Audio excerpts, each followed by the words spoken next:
चला तर आज बनवूया अशा प्रकारे चिकन लटपट।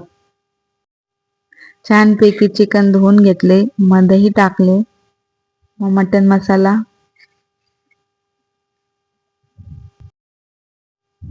आता बिर्याणी मसाला,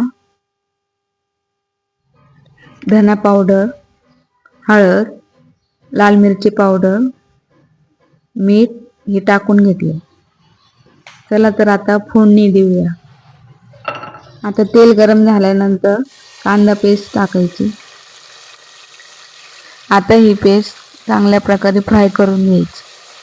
आता टोमॅटोची पेस्ट टाकून घेऊ, मग फ्राय करून घेऊ। मग अद्रक लसूण पेस्ट, आता चिकन टाकून घेऊ।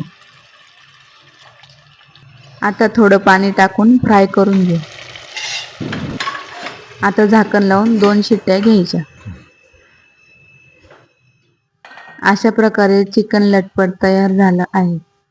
हा व्हिडिओ आवडला असेल तर लाईक करा, शेअर करा, सबस्क्राईब करा। धन्यवाद।